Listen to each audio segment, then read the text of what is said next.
Hello. Hi, welcome to our last This is How I Teach seminar.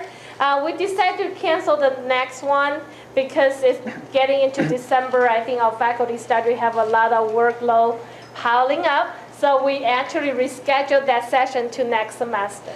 Today we are very excited to have Jason coming here to show us about how he teaches online, the whole 9 yards. So Jason has been teaching online at USF for many years and have a lot of unique insight of how he managed the course management and also the curriculum. So let's give him a round of applause. Okay. All right, thanks. I wish I could have attended more of these, but I know that they're all doing great work. I'm not here to lecture, because if I was here to lecture, then I'd be a hypocrite with what I'm going to talk about, how I teach. Megan described my presentation as the whole 9 yards, everything about online education. And just again, for those of you who don't know who I am, I'm Jason Furtick. I'm in the College of Business. I've been here since 2009. I've taught online since 2004, since I started teaching. And I feel like I've messed up everything humanly possible that I can mess up in teaching online. And that's kind of why I'm here, is to kind of give you the knowledge, right? So take it from someone who's absolutely terrible at it, since I've learned what not to do. As long as you follow what I've not done, you're fine. So I don't know what I just said. So question number one, again, I want to talk to you, not at you. I have my Blackboard up here. If you're logging in and seeing this, that's just my Blackboard. And just a point of note, if you have tons of Blackboard courses up there, right, click that. You could only see the ones that you're currently teaching. But how many of you are teaching online now, or will? I know Dane. I know we're very cliquey here. My business cohorts are all kind of sitting in the corner over here. I know Dane is tall in the corner. I know Ernie. So about half. Okay. Here's the way I want to frame this discussion, because this was in my promo video and the like. The biggest lesson that I learned in teaching online is that it is absolutely not the same thing as teaching face-to-face. As a matter of fact, if you'd be best served if you just thought about yourself as a rookie teacher the first time you come in and teaching online. So I can give you a couple of analogies, and so I like sports analogies. So anybody play baseball or has played baseball? Okay? Anybody play softball? Are they the same game? I mean, they got bases and people are running around. Well, what's the difference between playing baseball and playing softball? Okay, the ball's bigger, right?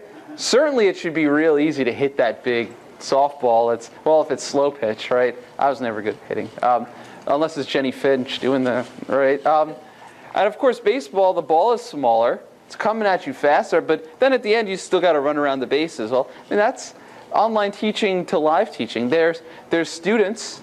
There's probably an assessment. There's you, the professor. But it's a different game. And I think a lot of times we get lulled into the fact that just because we've been teaching live students, that what works online and it's honestly, I did the same thing. You think about, well, I got this Blackboard here. That's my classroom. We're all just going to go to class. We're going to log into Blackboard, and I'm going to teach class the same way. So question number one would be, though, if that is the case, normally your students are here. Where are your students when you log into Blackboard? Everywhere. They're everywhere, right? So where do you think they are? Are they laying in their bed? Are they watching TV? Are they on the toilet? Are they watching their kids? Right? We don't know. Not only that, unless you have some kind of dedicated chat session, they're not all logged in at the same time. So that's less of an important point than the first one, which is that they're not. They're all over the place. Now, for example, if I was somewhere, let's use Indiana. So if all of you were in some library in Jasper, and I was here in HP 1027 just lecturing to that camera, okay, then we can make some of the argument that we're playing baseball in a dome or something like that. But it's not. And so we got to really think about that. This is really a different ball game. So now I'm going to stop for a second. Do any of you disagree or agree or can expand upon what I just said? So online and live teaching are different ball games. How has that affected you or impacted you when you teach? Have you learned that lesson the way I did, or do you still feel that you can use the same type of teaching pedagogy online? So for example, let's use, I'll fill in the blank, I'll make it easier, so I'm going to just keep fishing and reeling in, seeing if somebody, so I'll just be completely blunt. I think the discussion board is the worst thing ever created. Anybody agree or disagree? All right, Dane, go ahead, you use it, so please, go ahead. Disagree. Okay, go ahead. Disagree because, particularly at the MBA level, I find that although there is some issue with repetitive posts, I get the opportunity to hear from more folks on a regular basis and to actually assess their contributions in discussion, where I don't find that's really feasible in class. So I actually like the discussion board very, very much, particularly at the MBA level. That's the undergrad. Okay, so at the MBA level, and what Dane says, Dane uses it for his, I believe, graduate HR course. What I have found is that the discussion board is much like, I don't know, so just say like a straight edge razor.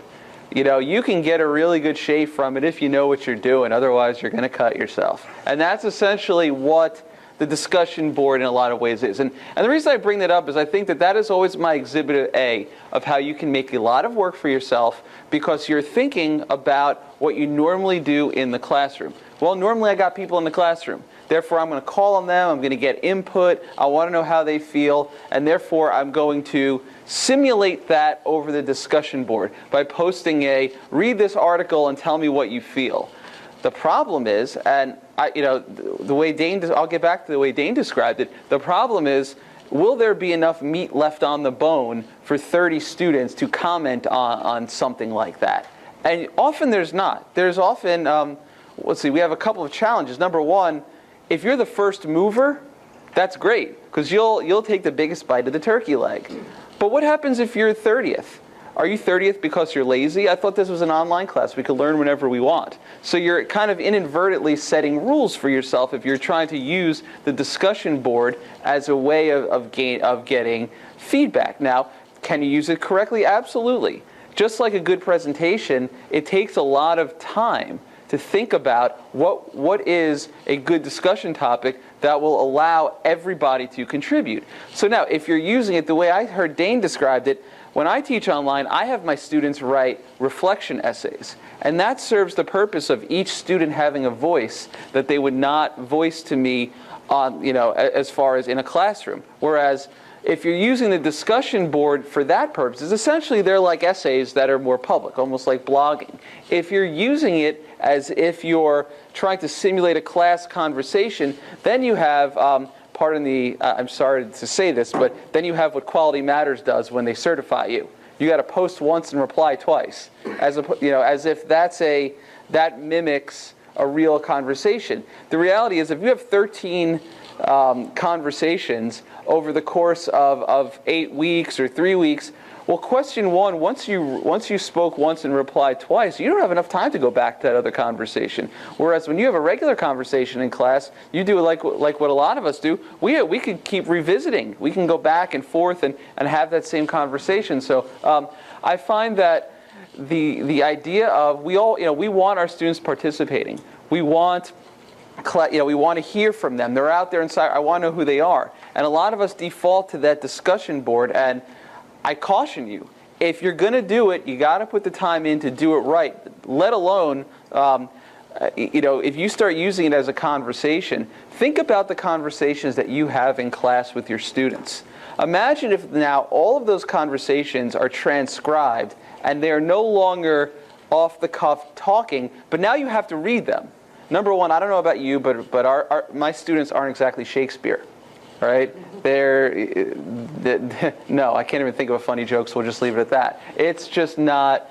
So seeing that in written form instantly is a different experience than hearing it spoken. And so you have all of your conversations are now drilled down into we'll call it an essay form. Okay, you have 30 students, write once, reply twice. Well, just do the math. That's a lot of essays to read when you would just be reacting to it off the cuff. So again, what I'm getting at, main point, online is not the same thing as live. So therefore, if you want to have discussions, you have to think about, how do I best do that? Or should I have discussions at all? Should this be a self-paced course? And I'll give you an example. I didn't always do this, but here's I'm currently teaching an undergraduate HR course. I've taught this a couple of different ways. Okay, first thing, by the way, if you're going to do online, you have to have a cool banner. All right, that's very, very important. I've never had any compliments on it, but I think it's cool. So this is my presentation. So you notice, you like the banner. Thank you very much. But go to cool. Just Google cool logo generator, and you can get all types. I once had the logo in Shrek font when Shrek was popular. So okay. So one thing that you'll notice when I do my online course, I'm interactive. Right now maybe not the most interactive because we're all eating into it, but when I'm in class, I'm with my graduate students, very, very Socratic method, very much a seminar-style course. But when I go online, this is very self-paced. The students walk in, and they have modules that they have to walk through. So now, will they see me? Okay, so I have a section on HR history. And so this is human resource management. So one part is technical functional HR. The other part is case studies of HR turn of the 20th century. So my students log in. They see an intro, right? And so you want to interact, right? Here's me. Here's my wife. The history of HR. Okay. Here's my wife's wreath. Okay. I recorded this at home. So the students listen to and they interact with me because it's just like watching TV. I don't try to have them interact with each other. Interesting point, sidebar. There was a book written 2 years ago called Academically Adrift. And one of the main points of that book was that students learn the least when they interact with each other.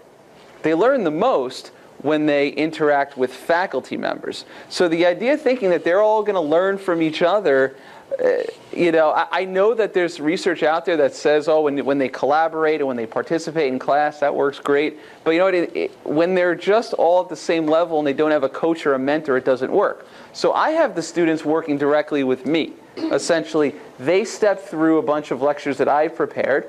And what I also do in my class is I give them the opportunity to actually meet with me face-to-face. I create separate office hours. On Fridays, I go to the East Side Barnes & Noble as long as it's still in business. And I have 12 to 1 p.m. office hours. And to my surprise, every semester I have 5 to 10 students who stop by and chat with me on multiple occasions. So I take the online class and I don't try to turn Blackboard into an actual classroom. I say, how do I best reach my students? If my students want a self-paced learning environment, much like iTunes U, much like YouTube, or much like the Khan Academy, they have that. They never have to talk to me. They can learn a lot about HR at the intro level. But if they want to talk to me, I give them many options. I constantly contact them about professional organization meetings. Some of them show up that way. I have meetings at Barnes & Noble. I meet with them that way. I try to figure out, this is not the same thing that I would do if I was live in a class. If I was live in a class, well, what does my Blackboard site look like if I'm teaching a live class? As opposed to having a series of YouTube lectures and all the like, let's go look at one of my live classes. Nothing. Just content. I don't use it that much except for a grade book. All right, let's just look at my graduate class. Really, nothing. All it is just a little bit of content. All right, so I'm a different professor when I teach online. And now I'm only saying this because I'm very modest, but I'm amazed that in the past, when I've tried to teach online and tried to give students a rigid schedule, when I've tried to give them more interaction, I've actually got worse course evaluations than what I do with my current method. And every semester I'm thinking, God, maybe I wish it would be, a little more interactive. But I realize that in online, that's not the way the students want to learn best. So stop for a second here. Any challenges, agreements, questions that you would like to see this conversation go? Because again, my challenge to you is that it's not the same thing. Teaching online, you have to step out of your comfort zone. Everything you think you know as a classroom professor, a lot of you have been doing this a lot longer than I have, it's not the same thing. Questions, comments? Megan, and then... Do you find any difference between, in terms of student outcomes, between your face-to-face and online student when applying this methodology? All I can only speak with experiences. I have students who take me online, and then that's the way it works. Like that 341 class, it's sort of it's a junior senior level class, but it's really kind of an online course. I will usually have those students in future classes, and they will come up to me and they'll constantly bad word. They'll tell me that something they remembered from a lecture, something that they remembered, even if it's just a funny question, because some of my quiz questions, I have some jokes on there, they'll tell me they remembered that. Now, that's not the best student learning outcome, but at least it's something that means that they remembered the class. And I found in the past, I've taught our Intro to Management course, and I've had students say, oh, I remember that section on Frederick Taylor, the way you did, I still remember this about soldiering and lazy workers and the like. So it's... In many ways, you could even be better because when you teach online, you're actually more focused on the outcomes, since I think a lot of times I take it for granted that the tangents and the fun conversations that you could have in class, they're not always outcome-oriented. They're culture-oriented. They build camaraderie. They build kind of a nice environment. But when it comes to online classes, you almost become more outcome-focused because that's all you really do in a lot of ways, is that you present a lesson and an outcome. For some of you, that's not always the best. I mean, I like the conversational aspect. I don't think that we should all just kind of teach to the test and everything should be, everything should just be outcome-focused. But to answer Megan's question, it's definitely not my outcomes are worse. So your name again? We have Alan. Alan, question, comment. I was wondering how long you make your lectures and if they're correlated with the textbook.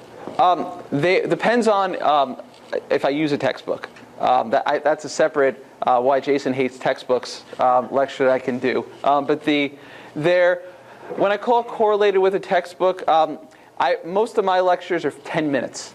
I try to think of the average attention span of a student, and then I think of my average attention span, and usually the student is longer. And so I also think about the idea of really, kind of when you're doing PowerPoint, 1 point, 1 slide. I mean, really, really focus the lecture, have a point to the lecture. I don't. And this is a lot of times the factor of the subject that I teach and the books that I use. I don't read the book to them. That's a whole industry issue problem in itself, where the publishers will take their textbook and put it in PowerPoint form and give it to the professor, and then the professor uses those PowerPoint slides as visual aids. Those are not visual aids, those are speaking notes, or they're a summary of the textbook. And I don't do that. If I was going to do that, I wouldn't even lecture. I would say, here's the PowerPoint slides, correspondence course, have fun. And so I would be, by the way, doing your own lectures. How many of you have recorded your own lectures? I know, again, there's an art form to that as well. I don't always enjoy doing it straight in front of a camera, because a lot of times it's just me, and so getting my head, in the right direction. I've recorded plenty of them where I'm kind of looking like that, and they're out there. So a lot of times I default to audio, podcast style, so they can listen to it on an iPod, and I just always advise them to make sure that I'm not part of their shuffle. All right, so all of a sudden, you have Miley Cyrus and then me. But to get to your point, you don't have to do. I don't think 2-minute lecture is probably too short, depending on your topic. But if you teach a 50-minute class, 50-minute straight lecture depends on the topic. I would probably do multiple 10 to 15-minute lectures, point by point, or some of the technology that we have allows you to section out a 15-minute lecture, so you can go, okay, right now, we're gonna work on the standard deviation here in this statistics class, and then at the 30-minute point, we're gonna work on the variance. I mean, obviously, if you were teaching it, you'd probably do it the other way around. This shows that I don't teach statistics. But Megan, you were gonna say something. I'm just wondering if you have some samples you can show with your podcast here. Like, how does your student access to these audio? Okay, sample with the podcast. Do I have anything? I'd have to go to a previous course if we're going to go podcast. I've been, what I've done, well, here, let's use a different one. If you click on courses, Yeah, no, but I think I could actually make this a little simpler.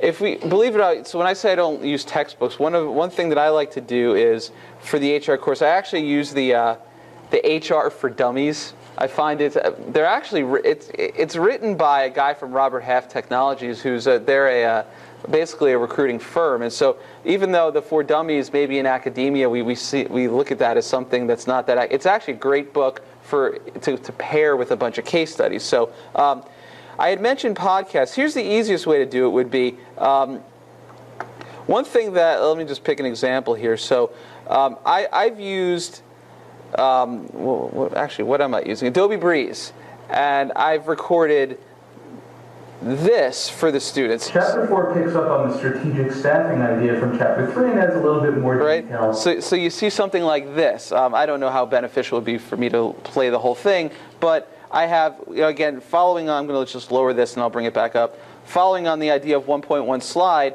so here's basically I create a PowerPoint presentation, so you only have, you have my voice and various points. And so that's kind of what I've been doing with that. In the past, what I've done is where you'd see Lecture 3 here and it's a link to Breeze, you would just see a link to an MP3 file. And you could, so for example, one thing I can show you, this is how it would look if, wrong class. Here, I'm going to run QuickTime. Hopefully this runs. This is how, this would be basically what the students would see if you're doing it. I don't know if I should point at that or point at that, but if you were going to kind of link an MP3 file, you would have an MP3 here. And in this case, this is a request for the students to write me an essay giving me feedback on the class, so kind of a midterm review kind of thing. And so I have, this is shorter, this is only 2 minutes long, and so you can click this and save the file, or you can play it directly in Blackboard. And so I found that unless you're, I actually shouldn't type. Whatever you're better at, if you feel like your camera works for you, then use the camera. But if not, all of our computers are very good right now with being able to handle audio. Most of them, you don't even need the mic, right? It's kind of plugged right in there. Although it wouldn't hurt to have a halfway decent mic, because when you start editing your podcast and you start going after every time you talk, and you see this long line in your soundtrack there, the really cheaper mics will pick that up. And so the better mics will kind of only focus on what's in front. And so I guess long story short would be, again, there's a little bit more to, again, there's a learning curve. You don't need to worry about your quote-unquote microphone when you're talking in front of class. You just don't need to know if you need one. Right? And if no one can hear you in the back, they'll tell you, unless they're sleeping. Go ahead. I just want to mention that the Faculty Innovation Studio now has a faculty loader program, so you don't have to purchase your own microphone. You can just borrow one from our center. Okay. And what kind of microphones are they? They are actually a headset. Okay. You don't have to wear it. If you want to do video, it looks kind of odd. So you can just have your microphone kind of in front of you. The camera won't cover the microphone, but the audio will be crispy clear. Okay. Okay. So let's see. So I mentioned stuff about the discussion room. By the way, and this goes for anybody teaching Blackboard. There's a really, really neat feature on Blackboard that you can use that would really, really help you teach. It's called deleting. I think that a lot of times when we get a vanilla Blackboard course, and this is where I've mentioned this to Megan. We're never going to go this route yet, but I always thought it would be most beneficial if when you get a Blackboard shell, it's nothing. So that way the course designer gets to choose what tools and content you put in there. But a lot of times Blackboard defaults, and so you have homepage, discussion board, content, instructor info, and all that. And there's some, you need to have some good information about who you are. But really, especially with an online course, really take a hard look about what you need. And if you can get by with, the less you have on the left side, the better, because it's just easier for your students to navigate it. You can't get away with what I do for a live class, because obviously Blackboard is where you're going to access a lot of the stuff. Yeah, really, really think long and hard about how much you want to have. You want to have related links and faculty info and syllabus info and all that. I mean, that's where I will say with quality matters with that certification. Yeah, it's when the student logs in for the first time, they should know where the syllabus is. They should know how to contact you. They should know what they have to do. And if they have to click on one for something, it's one of those things that becomes very difficult. So what else? What are you thinking? Any other thoughts on? So again, I want you to challenge you to think about how can an online course, how is that different from being face-to-face? Yes? I was going to say, so do you give your students any opportunities to interact with other students, or it's just basically unless they already know each other, they're out of luck? Do I give them well, I'll put it this way. When they come to meet with me in my Barnes & Noble hours, sometimes they'll meet that way. There's one of these, the best is the enemy of the better. And what I've found is, given the online course and given the culture of the students taking the course, again, I'm not teaching an MBA online course, so we're talking junior undergraduate students. As far as, honestly, I don't find that to be a priority in their learning, is having them talk to each other, because unless, to be honest, it actually a lot of times just makes it an administrative nightmare for me when I teach, and I find that the students don't get much out of it. And it's one of those cost-benefit analyses. If I was teaching 5 students, I could probably moderate a fairly good discussion board. Now, in the past, if I was to make something work, I would have divided the students up. Maybe you 5 students, here's a forum if I'm going to use the discussion board. And so you have 30 students in an online class, assign 5 of them possibly to a forum so that they could only react to the 5 of each other, because, again, you run the risk of, you don't want to have 135 essays to grade a week. And if you encourage them to be on a discussion board and you don't put the thought in ahead of what you want to get out of that discussion board, that's what you're basically going to have. I associate, again, a discussion board. If I have a hole in my drywall and I don't know how to fix it, I could post a picture of that on the discussion board. Somebody will reply back.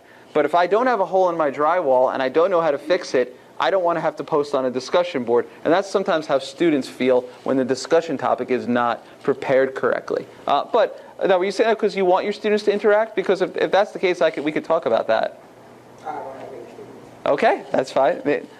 I'm curious if you give similar assessment items between your online students and your Yes. face-to-face. Yeah. In the past, I have. Because like the 341 class, I'm not teaching live right now. It's not a fair comparison. But in the past, I've actually had, I don't use the discussion board, but I do have that my students write reflection essays. And I've done, I've tried, at least anyway, to have the students read a case study, write a kind of a reflection essay. They read the case study, tell me what action you would take, put that in a paper, submit it to me, and then I would use that, and that would be almost my notes for my class. And then we would have a case discussion, and then the students would write a reflection afterwards. And I've simulated that in an online environment where instead of having the discussion, I'd have the students read a case study, send me the essays, I grade them, and then I would record a lecture, and then they would respond back to my lecture. No difference in the papers. Absolutely. They respond back to your lecture. They watch it and then email me. And so, yeah, good point though. Yeah, so yeah, you can't. Obviously, it's not a real-time thing. I haven't. I said this is a culture thing with me. I don't view online teaching in real time. This is real time. You can get away with it maybe once, but part of the challenge that you have with an online course, and again, this is not when a student currently, when a student registers for an online course, they see N01. And then they see course meeting, they just see web. They don't see Wednesday night at 9 p.m. log into Blackboard Collaborate. They figure that out the first day of class or whenever they get the syllabus. And so I don't want to say I side with students, but I understand that. They work. They have their set schedule. I know in the real world meetings come up and you have to adjust your schedule accordingly, but there's a school. And so we can't fight that current. We can only coax them a little bit. And so if I knew that when a student registered for a web course, it said on the schedule of courses, chat session 6 p.m. Wednesday, then I would feel comfortable doing Blackboard Collaborate or something like that. But until that time, I look at online courses being asynchronous. I just want to point out we do have a course category called NR, Mm-hmm. and that is actually for online courses with video conferencing component in there. Okay. So if you decided to do synchronized activities, you want to list your course as NR course Okay. instead of NO. Okay. Which I do believe that depends on the discipline and the student profile. Okay. You have to choose the best for your student. Like for Jason's class, is more for undergraduate. So they do need a lot of cultivation from the faculty members.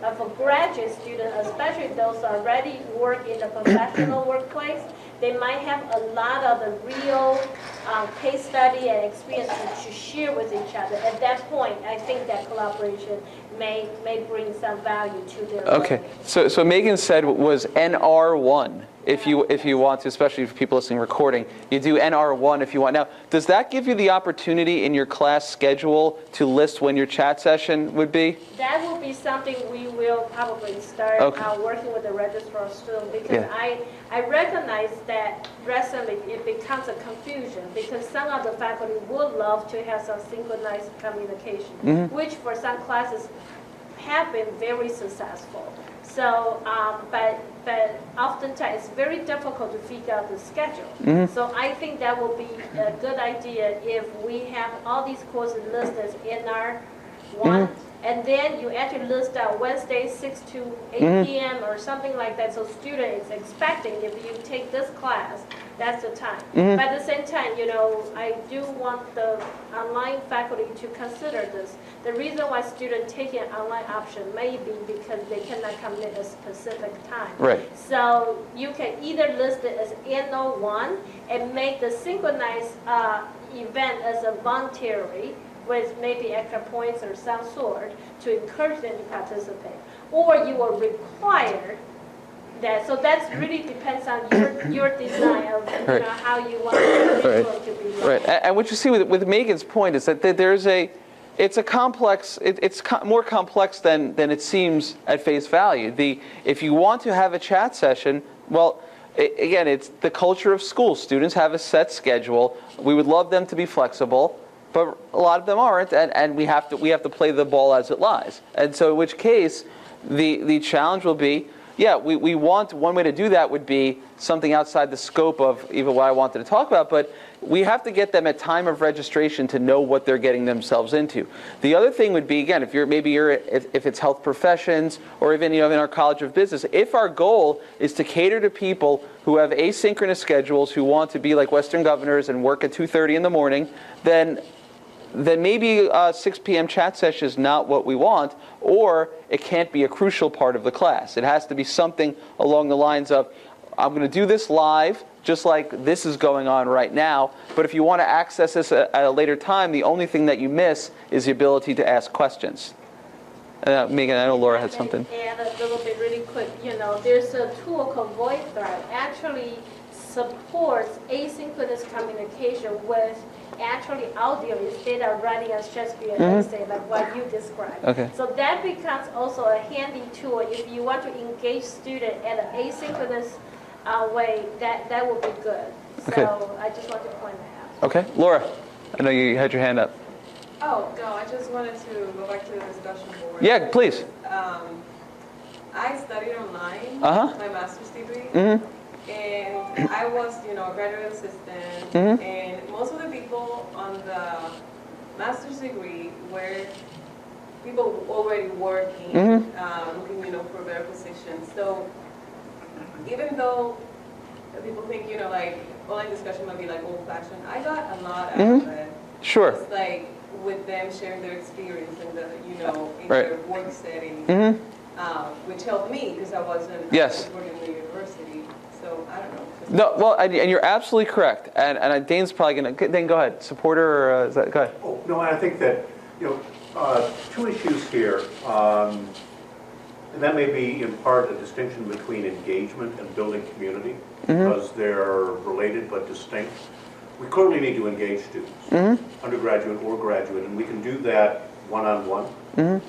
It may be less important to engage students with one another depending on what it is that they're sharing. I think the reason why it's important at the graduate level is exactly what Laura said. Right.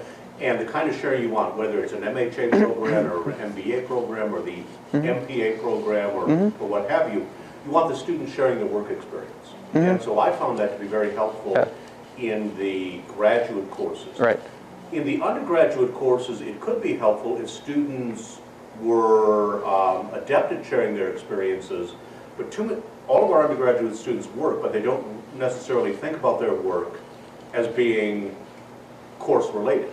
Whereas in management, in business, any work is course related, but if they're not making that connection, then it's not really going to be value added. But I think, again, at the graduate level, the reason why our students choose our MBA program over online options, in large part, is they want that community.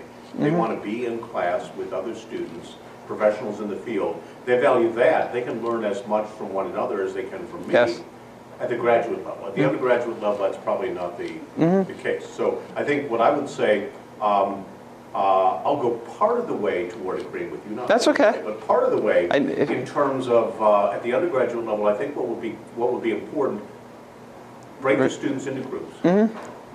So that you have little pods of discussion, and try to get discussion questions where they are actually doing something constructive in sharing their approach, because then you may even have a learning opportunity at the undergraduate level. Yes, yeah, I'm glad. Again, as you say, I mean, if you got 30 students and it's the post and reply, and then...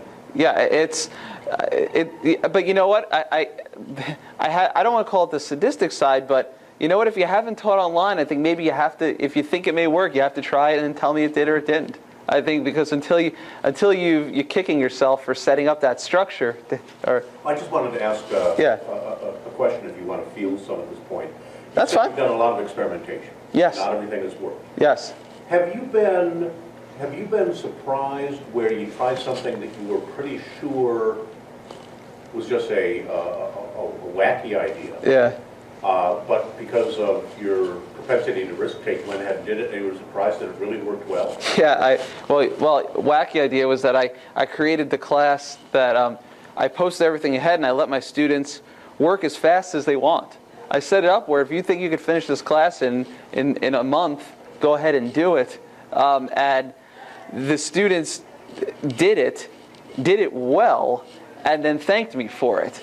Whereas it's not even a way of me. It is I'll get to this point because there's another point I want to make. It is a lot of front end work to set up a course like that. But to set up a course where the students have a series of assignments, a semester's long amount of work, and tell them, if you finish by the end of by October 1st, I'll actually even give you an extra point on your final average and so forth. The students actually embraced that challenge, worked really, really hard for 3 to 4 weeks, and did a great job. And these weren't, this wasn't fluff. This wasn't just, copy off your friend type stuff. These were essays, these were tests, and it worked really, really well, which surprised me because I thought the students would go, well, I'm getting away with something. I finished quick, and it was actually the reverse. They actually were more task focused, more lesson focused, and it was the complete opposite of what I worried about.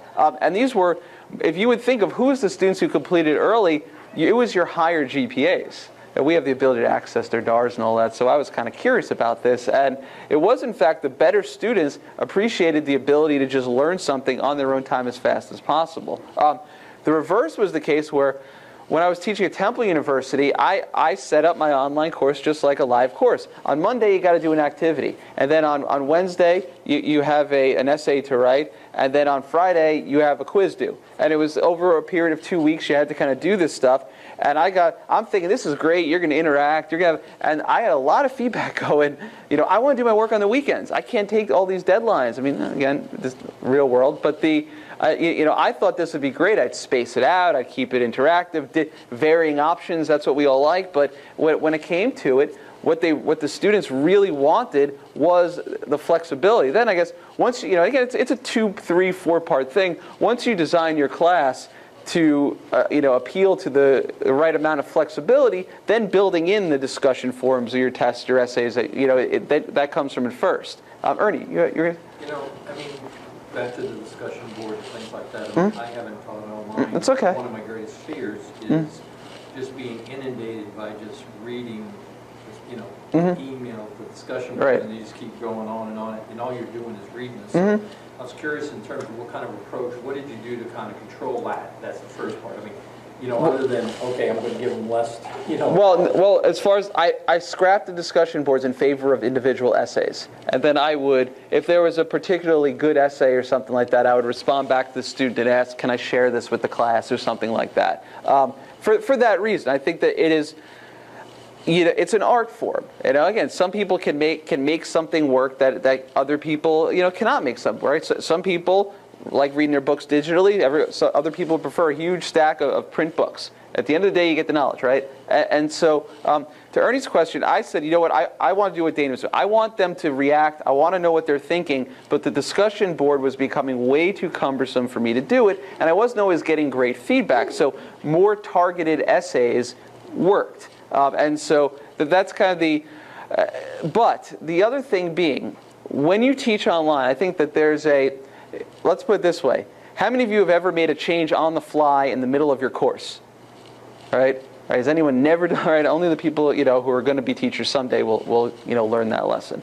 It's very difficult to do that online because you don't see your students. You are an email address or you're a head, and that's it. And the idea of going, I'm going to change course. I'm going to, I don't know, scrap the assignment, postpone a test, give you some extra practice. Think about the analogy of just go online, go to Courier Press, New York Times, Wall Street Journal, and read the comments, right? Fairly civilized part of the time, right? When people become anonymous and they don't know you as a person, it becomes very difficult, which is why I err to the side of the videos, because that lets them see me as a person to some degree, so that at least they feel like they're talking to a person. When you prepare your class online, for those of you who haven't, the most work that you do online happens before you ever press play, before the first day of classes. If you find that you kind of like to do some of the ad hoc stuff that we all do, you're thinking about, you have this lesson and something popped up in the Wall Street Journal and you want to integrate it into your, whatever it is. Or maybe it's, this is the first time I'm teaching the class, and okay, I'm gonna be 2 days ahead of my students because I've done it, especially as a graduate student. I know what that's like. Once it's so much easier once you've taught, you feel comfortable, and you don't have to be that type of teacher. But I just said that with a camera on. I can't believe it. But you can't do that online. You have to. You really. It's almost. I'll just be direct and blunt, and then I'll back off. You really have to have every conversation you think you're ever going to have prepared before you ever press play on the course. Now, it's not that bad, but it's better to think that way than it is to figure things out as you go, because it's just not the same. So, I'll just give you another example that I do just to show you how I personalize myself. I would always advise some level of a greeting to the students. And so, when I email something to my students, again, this was all, I changed these a lot. So I have, here's me again in my home office. Now, what works here, I can't lower the volume, but you'll see there's a guest appearance of my cat. Right? Was that staged? No. You want to help me? He talked. I was trying to. He meows, and if you look, he actually he comes. He has another cameo there over my shoulder. He starts making faces at one point, all right? And so I humanize myself a little bit. In another class, I have a picture of my son when he was 7 months old, and I was holding him. That was the last time I was actually able to hold him without him trying to get away. So there's a little bit of a human element, and I had a student come up to me in the hallway, say, "I love your cat," and that's what happens. I mean, that's the personal aspect of it to it. Now, again, I think that it's not the same. Again, the theme of what this is, it's not the same as face-to-face. no matter if you are the nicest or the nastiest professor in the classroom, and so most of us will fall in between one of those two, the students don't know you. They don't know you as a person unless they have you as an advisor or have seen you in the hallway. And so you have to remember that you have to build, Dane said the idea of community building. You have to build yourself up as a person. It's very challenging. Again, we don't think about that way because the first time we teach it, we're just worried about getting all the content out there. We're rookies again. We have to learn we have to learn the content and then learn how to teach it. Ernie, we can. Yeah. One of, I guess, the thing that I hear most frequently from students thinking online, that they hate the most. Okay, this seems to be, and see if this actually is reflective of what other people heard, is the busy work. That they hate being given stuff just to make sure that they're staying on track. Just for the fact that they hate that. That seems to be what most of them always tell me. So I guess at the same point, how do you keep them on track to make sure they're stay on track without creating all of the other prompts that are going to create? Because let's face it, I definitely don't want to give busy work. Right. I got a grade. Right. And if it's going to be busy work, I don't want a grade. Right. So if it's just something, and the students pick up on that pretty quick. Okay. So you know what? Well, this will help, and this will be a little Socratic here. What is busy work? And I'm philosophically speaking. What? Well, I'll say one thing, and this brings us back to the discussion board. Yeah. One of my biggest complaints about discussion boards, I've never used it, but Right. I don't like it, is this tally. Okay. Mentality. Okay. I posted twice, so Right. I'm the 30th one, and so you know what? I throw some out there. Right. And I look at it and go, that's really garbage. Okay. But I mean, in their mind, they're going, okay, well, there's my mark. I've got my tally. Right. I did post 2. You Right. told me to post 2. Right. I posted 2. I didn't have anything to say, but I posted 2. It's that kind of thing where you're just kind of going, you're counting the Right. tallies of how many times they post on a discussion board. Or something like that. Okay. Or having certain assignments where they'll have an assignment that I want you to go ahead and do this and then email it to me. Okay. And then the faculty basically, the ones I hate the most are the plus, mine, or whatever. Okay. That kind of stuff is what I normally consider to be some good. Anybody else? What's busy work? Well, I'm not going to say that what's busy work. That's okay. But in reference to that, if you have a grading rubric saying exactly what your expectations are, it's not considered busy work because they have to meet those expectations to get full points from that discussion. All right. So now what we're really talking about here, Ernie's right. And again, and I'm sorry, your name is? Charlotte. Charlotte. Okay. You're both on the same side of the issue here. This is again an example of what's magnified. If you want them, for whatever reason, there's a great article on healthcare in the paper today. Read it, and we're going to talk about it in class, or do a quick summary or whatever. If you're doing it like this, and you're going to have some level of an engaging discussion, it may still feel like busy work, but there's a little bit more of a follow-through.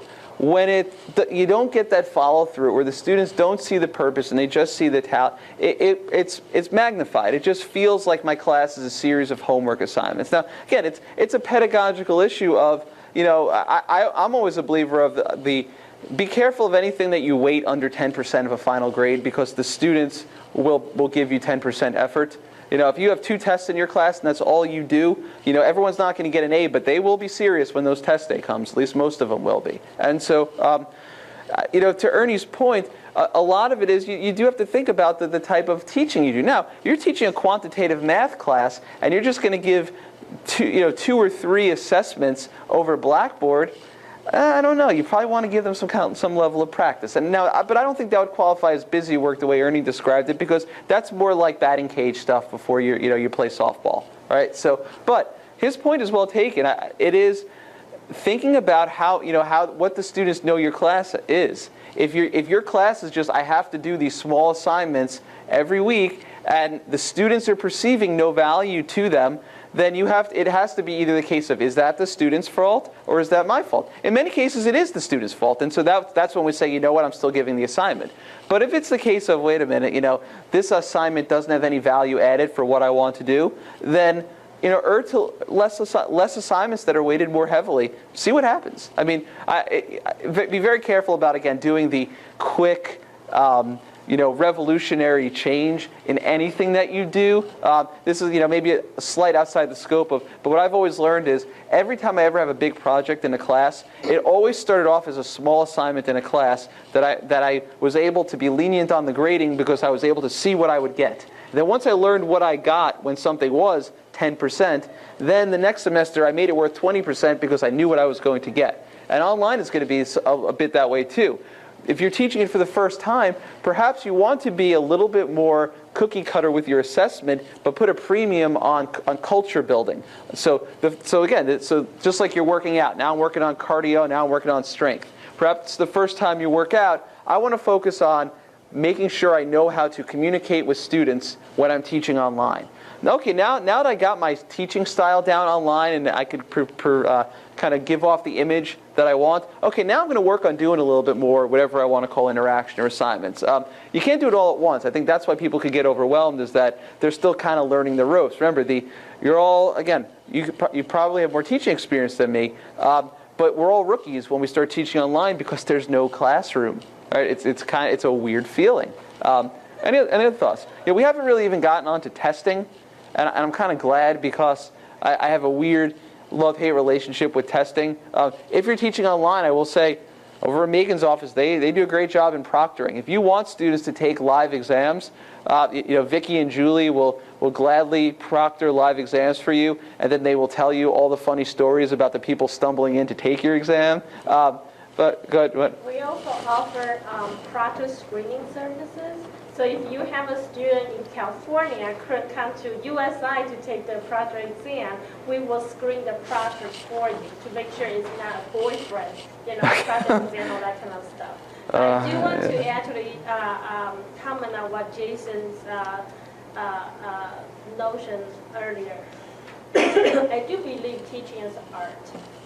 And everybody had their own philosophy because based on their experience, what kind of student profile they usually deal with, they design a way that works for them.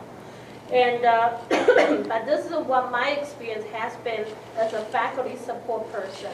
I do found that the courses or the faculty member have more clear, measurable learning objectives building inside the curriculum, tend to be able to develop a better quality discussion within the course because you have some sort of outcome to guide that discussion. So like what Charlotte was suggesting, because you have a very well developed measurable learning objectives building for the whole course, then the discussion rubric will be very easy to develop because you want to make sure there's a reason why you have a discussion for the course. Discussion board is just a technology. It does not help you teaching or engage students. It's how you design the questions. So my favorite activity to engage student discussion is actually let them share their own experience or create their own innovation in terms of strategy or model, or their own thoughts, like the reflection paper, like you said, because that's what they create. That's how you use that activity to generate a critical thinking and, that kind of thing. But if you just want to throw out some questions, how do you define whatever theory? Then pretty much everybody will just kind of look at the definition and try to, then it kind of loses its purpose of the actual discussion, since discussion is back and forth. So I just want to point that out. There's no right way or wrong way how you teach. Some courses discussion is vital. Yeah, and I think some, like math class, what do you discuss?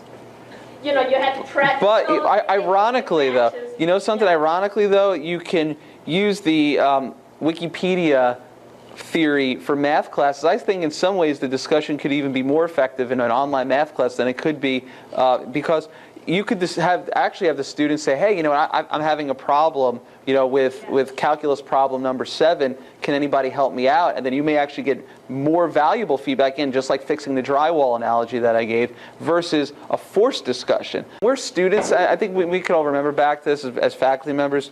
We only saw ourselves and maybe our friends. But when you see the whole class, you start seeing an array of ability and motivation. And so when you think about, I was a great student, and so therefore I'm going to, what worked well for me. When you start teaching, you start learning about the students who are great people but not great in the classroom, is the best way I can put it. And you start figuring out that I can't have everybody write a 25-page paper because I have a good chunk of my class who needs help with writing skills. Therefore, I have to give smaller assignments that challenge the top students. So it's interesting when you think about online. I guess it's the same way.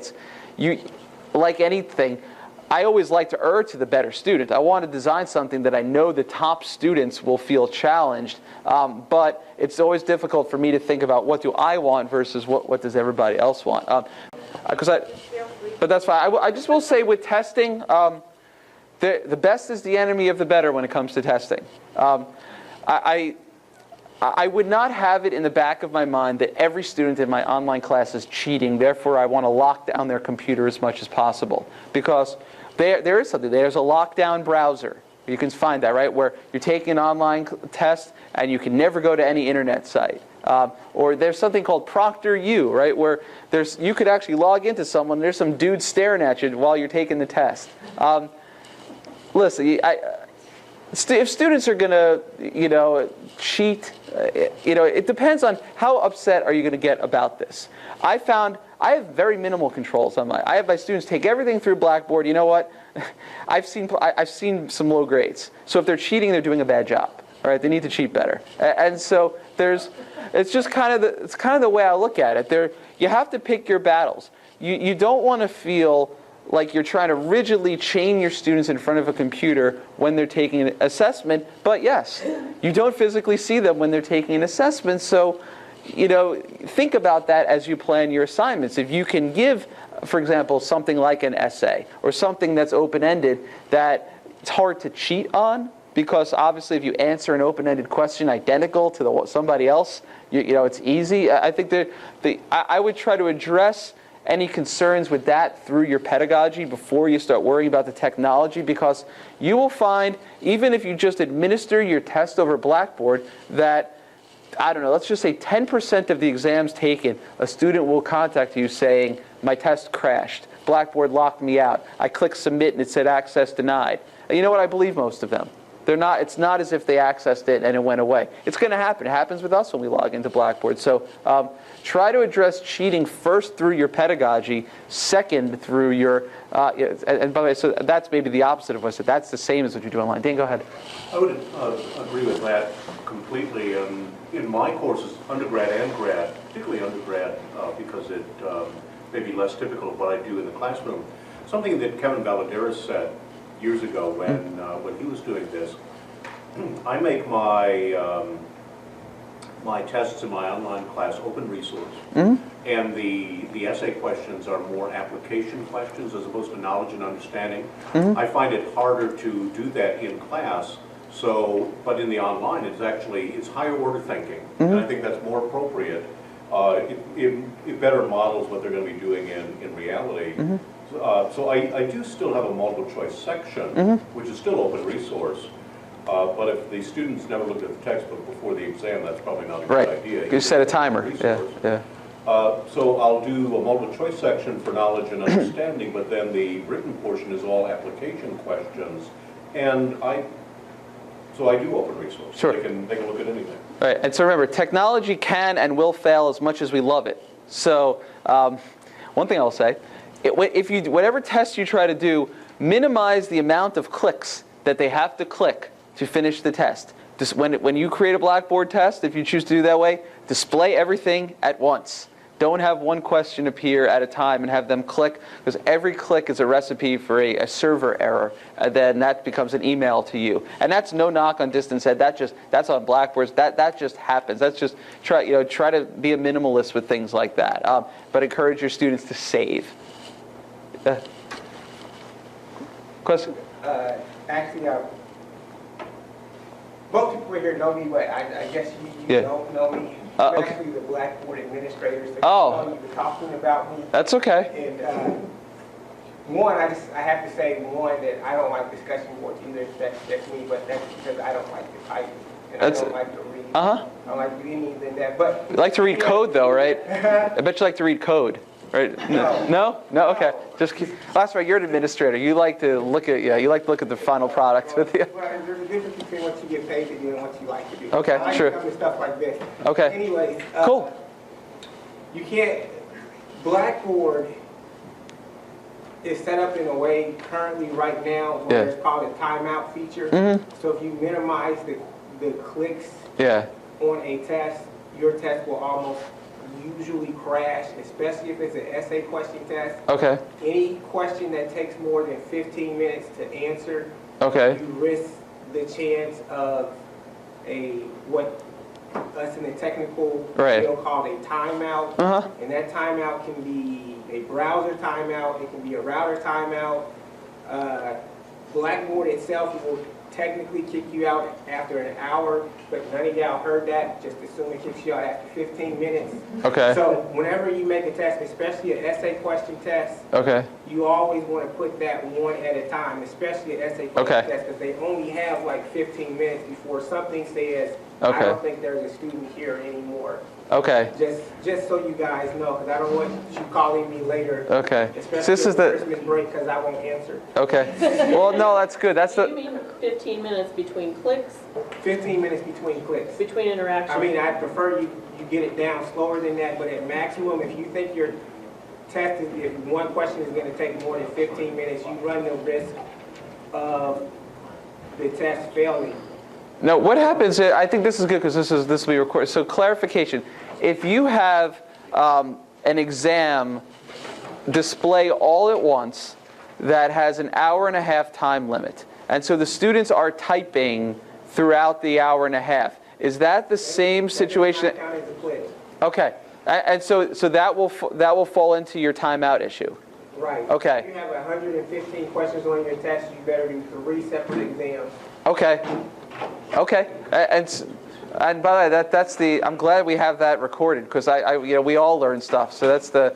So scratch what I said about 5 minutes ago. But yeah, be judicious about again, this is why you police your exams through the pedagogy versus the technology, because there's, as we learned from our Blackboard administrator, there's a lot that can and will go wrong. I think students are overwhelmed if you give them all questions at once. They're just like, oh my gosh, there's this many questions. I can't even answer the first question. They go into panic mode. Right. Yeah. And again, that's the challenge, right? I'm speaking of a 5-question essay test versus 115 question. Boom. Right. Yeah. That would be. I mean, you read an article online and you see the cursor about so big. You're like, I don't know if I'm going to read this. And so I could totally understand that. And so again, it's just something that unfortunately you kind of learn as you go along. We're kind of broken down, right? So we'll close this part of it, and then again, I'm happy to stay and chat if anybody has. So thank you. Thank you very much. And I do want to say a little bit something today. It's our last session for this seminar, and I really appreciate all your support coming throughout the whole semester. And again, the purpose of this event is really to exchange different teaching philosophies, among different type of discipline, different type of teaching style, and faculty's characteristics. There's no right or wrong. It's just any way that works for you that can engage your student, get the best learning outcome is our goal. So I really appreciate Jason today challenge our stereotype of online learning and bring some good insights. And I thought that is a very valuable learning that we can all start thinking about what we see online learning from a different angle. And thank you so much. Thank you.